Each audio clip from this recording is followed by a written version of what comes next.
get your mo.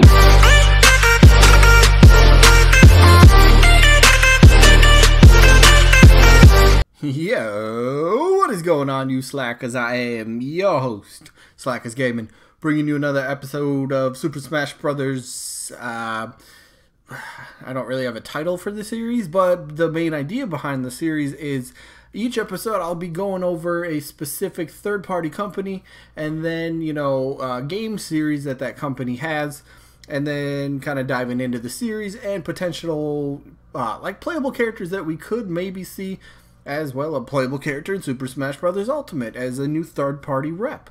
So, with that being said, now that you know kind of what this is, so again, real quick, go over a bunch of different series from a specific third-party company. Go over a few kind of, I guess, iconic characters that could potentially be seen as a playable character.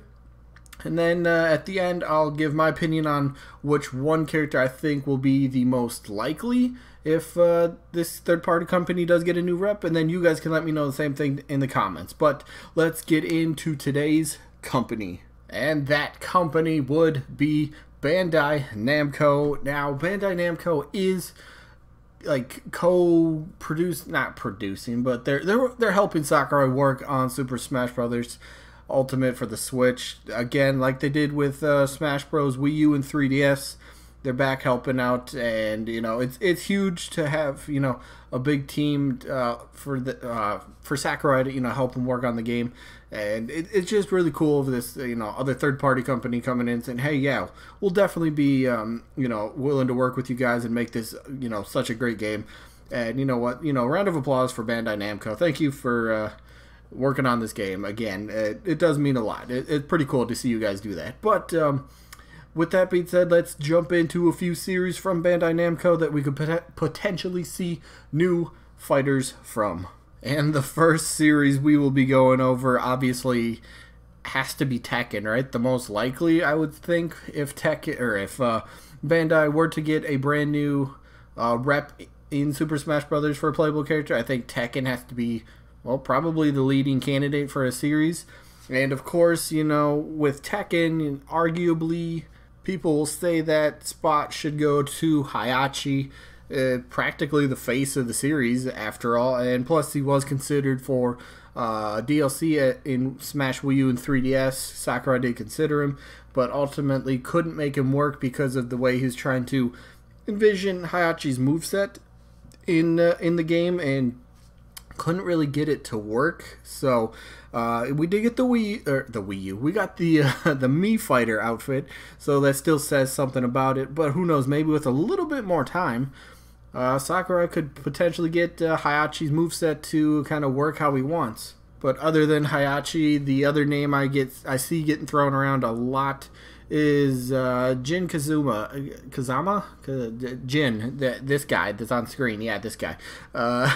So maybe it does come down to Bandai. Like, if Nintendo and Sakurai are like, hey, again, thank you for helping work on the game. We'd love to include another character of yours. Who would you want? Maybe Bandai says, go with Jin, but keep Heihachi as a Mii Fighter outfit. I don't know why they'd say that, but maybe they did.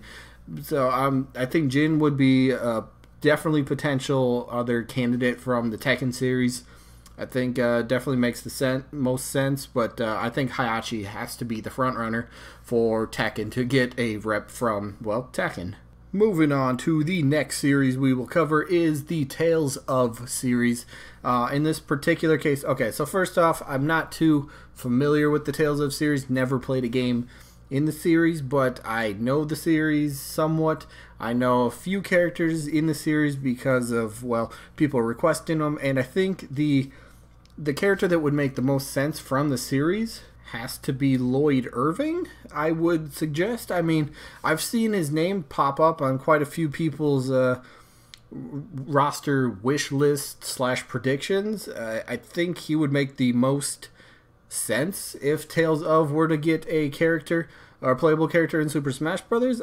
He's got to be at the top of the list, I would say. Again, I don't know too much about the series, but I think he's the front runner, and I guess maybe the most well-known character.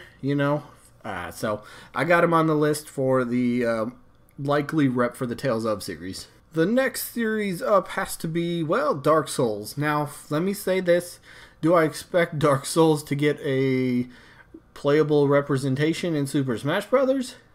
No, I really don't. But I still had to put Dark Souls as a series on the list. It is such a huge series. It has such a big following. It's definitely known for how hard the game can be and, you know, all the boss fights and that kind of stuff. But, you know, trying to come up, like, who is the main character for Dark Souls? I honestly don't know. Is there, like, a recurring character that could be considered the main character? I don't even know. Wasn't, like, the whole thing of Dark Souls? Again, I could be wrong.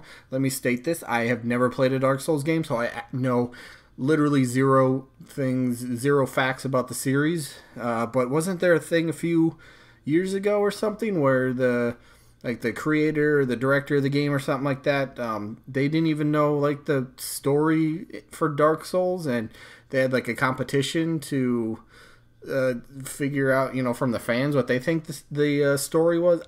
Maybe I'm wrong, and maybe that's the wrong series, but I don't know who the actual rep from Dark Souls would be, but I had to include the series as a potential, well, series to be considered for a new playable rep for Super Smash Bros. Ultimate. Moving on now to the next series, SOULCALIBUR. Very iconic, again, fighting franchise, same as Tekken. And, you know, if SOULCALIBUR were to get a playable rep, I wouldn't be totally surprised. I really wouldn't.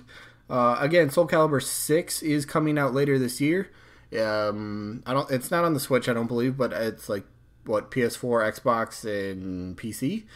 And I think it's, what, either September or October. I know that. I think that's when it comes out. I think. But it's later this year. But SOULCALIBUR is a franchise. Absolutely big name to it. And there's a lot of big characters that go along with it. And I think maybe the most iconic character from the series that people would be like, oh, SOULCALIBUR, isn't that where Nightmare's from? Boom, first potential candidate I have to say is Nightmare. I think his name, his character, especially his blade, his sword, don't know if the actual name of it, but it stands out. People will recognize that.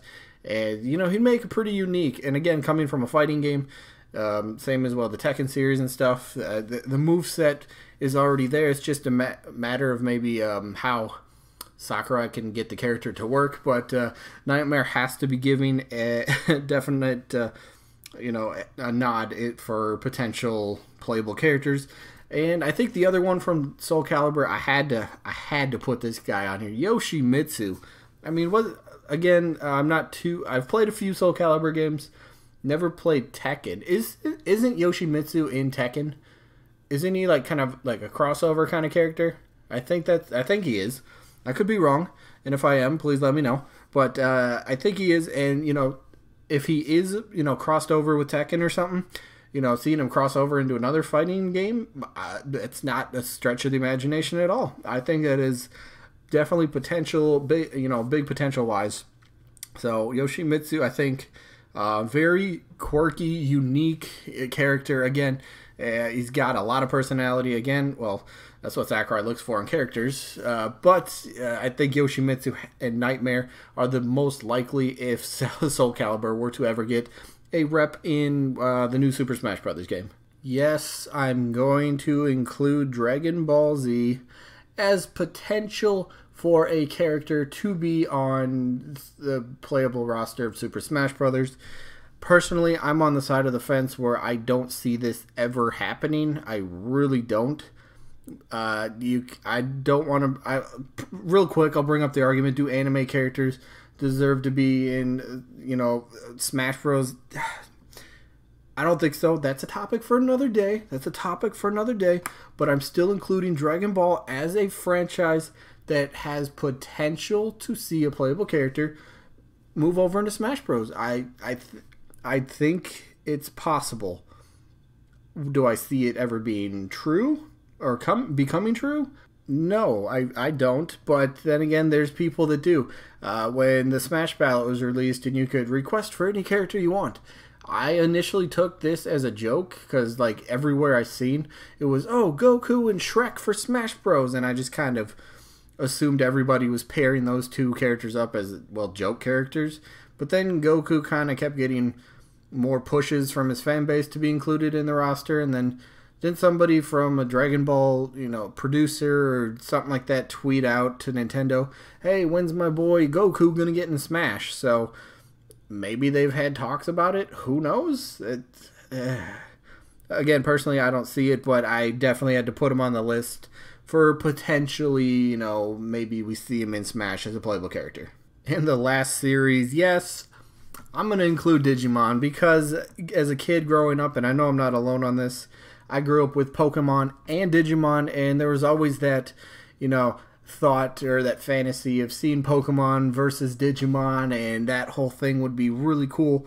I don't want to say it's nostalgia because both franchises are still going on, but just to see, kind of like a fighting crossover of the two would be absolutely awesome.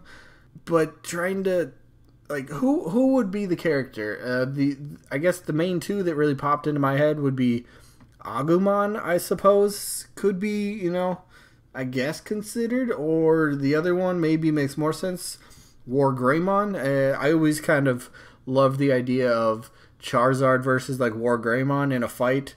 Yeah, just as a kid, it was so cool to just think about. But Digimon as a series, I had to put on here just for the potential that or the awesome idea of Pokemon characters fighting Digimon characters could happen. Do I see Digimon getting a rep in Smash? No, I really don't. But I had to include it anyway. But I guess for my potential or my most likely character that I think has the best chance to become a playable character in Smash, that honor absolutely goes to Hayachi, just given previous facts about him and past history and Sakurai's thinking about including him and all that stuff. So I think Hayachi makes the most sense if Bandai Namco were to get a new rep into the Smash Bros series, and I think there's a high likeliness that they do. Again, they're working on the game, and Nintendo could be like, hey, you know what, thank you again, we'd like to include another fighter. Who would you like to see? And then I just think Hayachi makes the most sense. So that's my thoughts. Again, let me know your thoughts and opinions down in the comments. Is there a series from Bandai Namco that I missed? Is there maybe a character from a series that I did go over that like character that I missed that you think makes more sense? Let me know all that stuff in the comments. And if you have any, I guess, third-party companies you want me to go over in like a future episode. Again, I do these episodes once a week. Each episode will obviously be going over a different third party. So I guess with that being said, this one's coming to an end. I hope you guys kind of enjoyed this because you really did last week. Got a few comments saying this is a pretty cool series. Do this company and all that stuff. So definitely plan to continue doing this. Yeah. Oh, God, I got choked up right there. But I guess, yeah, that's it for this one. Hopefully you guys enjoyed this one, and hopefully we catch you guys on the next one. Peace out, everybody.